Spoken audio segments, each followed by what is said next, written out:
ఓం నమ శివాయ. హాయ్ అండి, అందరికీ నమస్కారం. మనల్ని ఉద్ధరించడానికి ఆ పరమేశ్వరుడు పంచభూతలింగాలుగా ఈ భూమి మీద పిలిచాడు కదండి. అదేనండి వాయులింగంగా, పృథ్వీలింగంగా, అగ్నిలింగంగా, జలలింగంగా, ఆకాశలింగంగా ఇలా 5 లింగాలుగా పిలిచాడు కదండి. దాంట్లో మొట్టమొదటిది పృథ్వీలింగం అండి. ఇది కాంచీపురంలో ఉందండి. దీన్ని సైకతలింగం అంటారండి. అంటే మట్టితోనూ ఇసుకతోనూ చేసిన శివలింగం అండి. ఇక్కడ స్వామివారి మూల విరాట్కి అభిషేకం చేయరండి, ఎందుకంటే మట్టితో చేసింది కదండి. అందుకేనండి వేరే సపరేట్గా వేరే శివలింగం పెట్టి అభిషేకం చేస్తారు. ఇక్కడ స్వామివారి పేరు ఏకాంబరేశ్వరుడు అండి, అమ్మవారి పేరు కామాక్షిదేవి అండి. ఇక్కడ స్వామివారికి చైత్రశుద్ధ తదియనాడు చేసే కళ్యాణము, అభిషేకము చాలా విశిష్టమైందండి. మనము ఆ కళ్యాణము, అభిషేకము చూడలేకపోయినా అండి, మన ఇంటి దగ్గర ఉండి చైత్రశుద్ధ తదియనాడు సాయంకాలము బయటకు వచ్చి చంద్రదర్శనం చేసుకుంటే ఆ స్వామివారు అనుగ్రహం మనకి లభిస్తుందంటండి. రథసప్తమి రోజున స్వామివారి పాదాలను, అదేనండి ఈ సైకతలింగాన్ని ఒక లేత సూర్యకిరణము తాకిద్దంటండి. నిజంగా ఆ అద్భుతం కళ్ళారా చూడాల్సిందేనంటండి. వీలున్నప్పుడు మీరు కూడా ఈ దేవాలయాన్ని సందర్శించండి.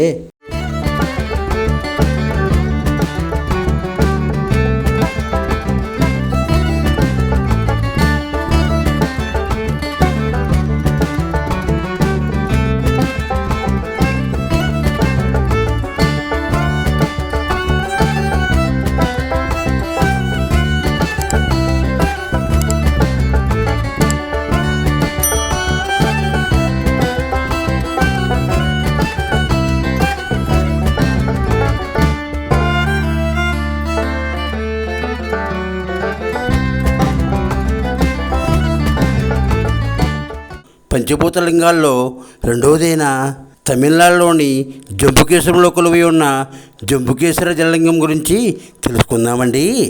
తమిళనాడులోని తిరుచిపట్నానికి 11 కిలోమీటర్ల దూరంలో ఉన్న ఈ జంబుకేశ్వర క్షేత్రానికి తియోవాకం అని లేదా తిరువన్నై కావల్ అని తమిళంలో పేర్లున్నాయండి.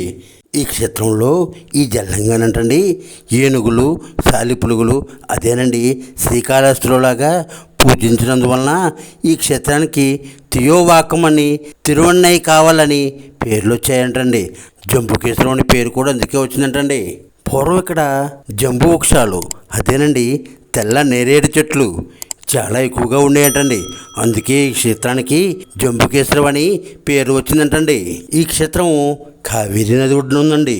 ఈ కావేరీ నదిలో స్నానం చేసి స్వామివారిని, అమ్మవారిని దర్శిస్తే సకల పాపాలు తొలగి సకల ఐశ్వర్యాలు చేకూరుతాయంటండి. ఈ జంబుకేశ్వర లింగము జలలింగం అండి. ఇది నీటితో ఏర్పడిందండి, కానీ ఇది నీటిలో ఉండదండి. అర్చక స్వాములు భక్తులకు చూపించడానికి ఈ లింగాకారం పానుగొట్టం పైన ఒక వస్త్రాన్ని కప్పుతారండి. అది కొంతసేపటికి తడిసిపోతుంది. అప్పుడు దాన్ని పిండుతారు, అవి నీళ్ళు వస్తాయి. అంటే ఈ లింగాకారం పానుగొట్టం నుండి నీళ్లు ఊరుతూ ఉంటాయంటండి. అందుకే దీన్ని జలలింగం అన్నారంటండి. అన్నట్టు ఇక్కడ అమ్మవారి పేరు అఖిలాండేశ్వరి అండి.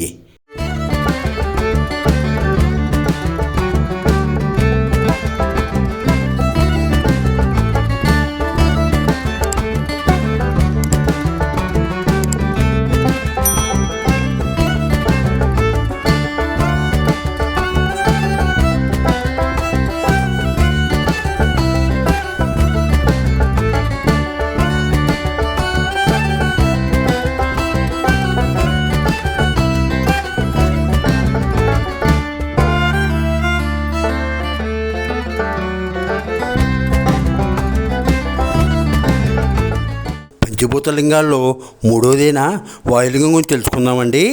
ఆంధ్రప్రదేశ్లోని తిరుపతి దగ్గరలో ఉన్న శ్రీకాళహస్తి క్షేత్రంలో కొలువై ఉన్న శ్రీకాళహస్తీశ్వర శివలింగమే ఈ వాయులింగం అండి. ఈ క్షేత్రంలోని దేవాలయం చాలా పెద్దదండి. ఈ స్వామివారు ఒక ఏనుగుకి, ఒక సాలిపురుగుకి, ఒక పాముకి ముక్తిని ప్రసాదించారండి. అందుకే వాటి సంస్కృత పేరు మీద శ్రీకాళహస్తీశ్వరుడు అని, శ్రీకాళహస్తి క్షేత్రం అని పేరు వచ్చిందండి.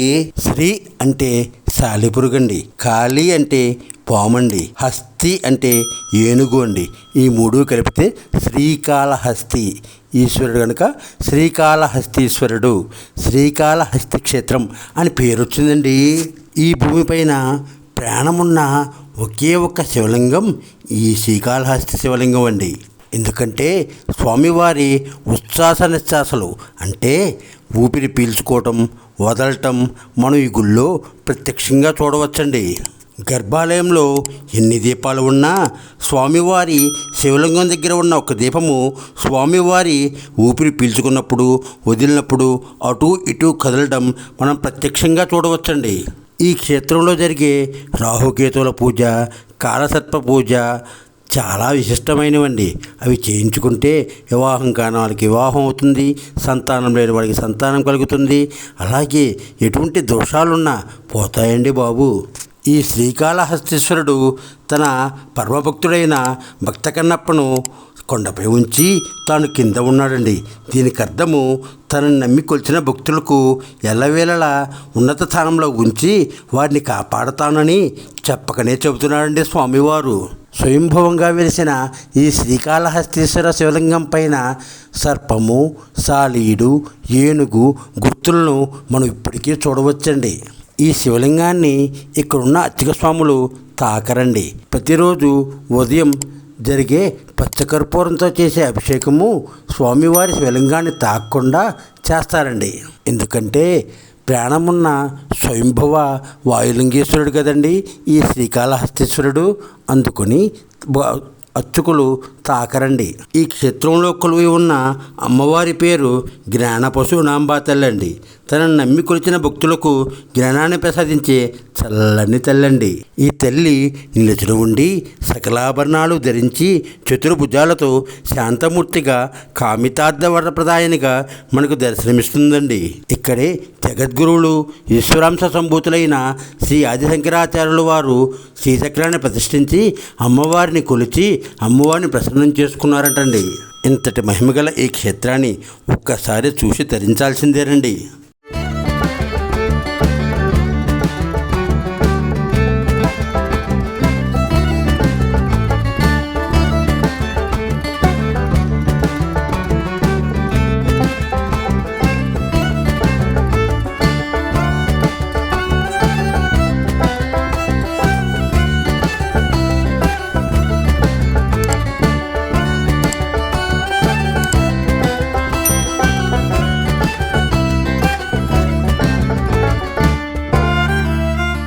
పంచభూతలింగాల్లో 4వదైన అగ్నిలింగం.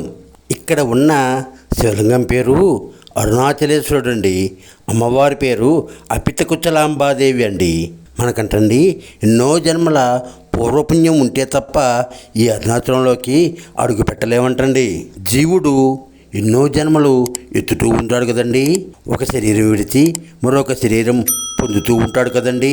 అరుణాచల శివాని మనసులో స్మరించిన మోక్షమిస్తాను, మీ కష్టాలు తీరుస్తాను అని చెప్పాడంటండి. ఇంత గొప్ప క్షేత్రం అండి ఈ అరుణాచలం. ఇక ఈ అరుణాచలేశ్వరుడు అగ్నిలింగం అని ముందే చెప్పుకున్నాం కదండి. ఈ శివలింగం ఉన్న అంతరాలయంలో గర్భగుడి ముందు ఒక ముఖమండపం ఉంటుందండి. అక్కడ నిలబడితే మనకి చెమటలు పట్టినట్టు, ఒక్కపోస్తున్నట్టు వేడిగా ఉంటుందండి.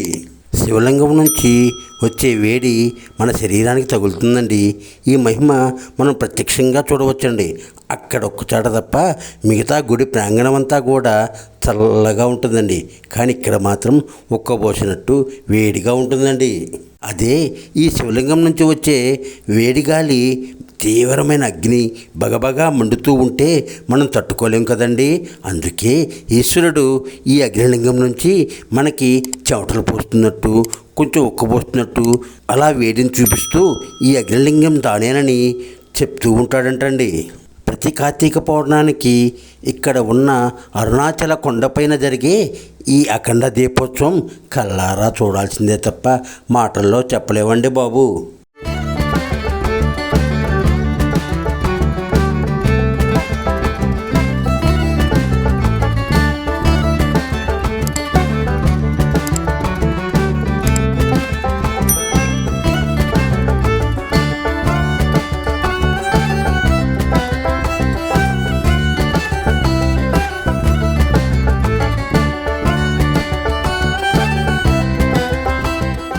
ఇప్పుడు పంచభూత లింగాల్లో ఆఖరిదైన ఐదవదైన ఆకాశలింగం గురించి చెప్పుకుందామండి.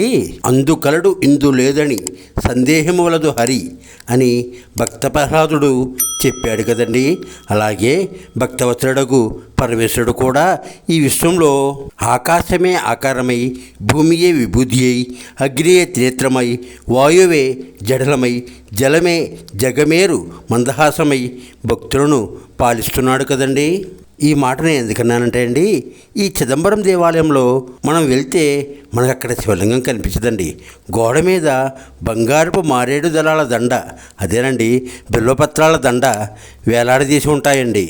అంటే ఈ విశ్వమంతా తన రూపమేనని ఆ పరమేశ్వరుడు మనకి తెలియజేస్తున్నాడండి. ఈ క్షేత్రంలో అండి పరమేశ్వరుడు మనకి మూడుగా కనిపిస్తారండి. ఒకటి నిరాకారమైన ఆకాశలింగంగా, రెండవది నటరాజ స్వరూపంగా, మూడవది నటరాజ స్వామి దగ్గర ఉన్నటువంటి స్ఫటికలింగంగా మనకి దర్శనమిస్తాడండి. ఇక్కడ మనము నటరాజ స్వామి రూపంలో ఉన్న మనుష్య రూప శివలింగాన్ని చూడొచ్చండి. అంటే ఆ పరమేశ్వరుడు నటరాజ స్వామి రూపంలో ఉన్న విగ్రహాన్నే మనము శివలింగంగా భావించాలండి. ఇక్కడ పరమేశ్వరుడు నటరాజ స్వామి రూపంలో శివతాండవం చేసేటప్పుడు అజ్ఞానం అనే రాక్షసుడిని తన పాదాల కింద తొక్కిపెట్టి తన చేతిలో ఉన్న అగ్నిపాత్ర ద్వారా దుష్టశక్తులను నాశనం చేస్తూ, పైకి లేపిన మరొక చేయి ద్వారా ఈ విశ్వానికి రక్షణ కల్పిస్తూ, వెనక ఉన్న వలయం ద్వారా ఈ విశ్వాన్ని సూచిస్తూ, చేతిలో ఉన్న డమరకం ద్వారా ఈ సృష్టిలోని చావు పుట్టుకలను నిర్దేశిస్తూ ఆనంద తాండవం చేస్తూ ఉంటారంటండి. ఇకపోతే ఇక్కడ ఉన్న అమ్మవారి పేరు శివగామినీదేవండి. అమ్మలగన్న అమ్మగా, ఆదిపరాశక్తిగా, సకల కళలను ప్రసాదించే చల్లని తల్లిగా దర్శనమిస్తుందండి. ప్రతిరోజు సంధ్యా సమయంలో అండి పరమేశ్వరుడు శివగామినీదేవితో కలిసి విష్ణు బ్రహ్మాది దేవతలు, సకల ముని జనవందితులు, వ్యాఘ్రపాదుడు, పతంజలి అందరూ చూస్తూ ఉండగా ఆనంద తాండవం చేస్తూ ఉంటారంటండి ఈ చిదంబరంలో. అంతేకాదండి, ఈ చిదంబరంలో ఉన్న నటరాజస్వామి విగ్రహం యొక్క ఎడమకాలు, అంటే పైకి లేపిన ఎడమకాలు యొక్క బొటనవేలు ఈ భూమండలానికి సెంటర్ పాయింట్ అంటండి, కేంద్ర బిందువు అంటండి. అజ్ఞానాంధకారంలో కొట్టుమిట్లాడుతున్న మనందరికీ ఆ పరమేశ్వరుడు ఈ క్షేత్ర దర్శనం కల్పించి మనందరికీ జ్ఞానాన్ని ప్రసాదించాలని మనసారా కోరుకుంటున్నామండి. ఇలాంటి మరిన్ని వీడియోస్ కోసం మా ఛానల్ లైక్ చేసి, షేర్ చేసి, కామెంట్ చేసి, సబ్స్క్రైబ్ చేసి మమ్మల్ని కొంచెం ఆశీర్వదించండి.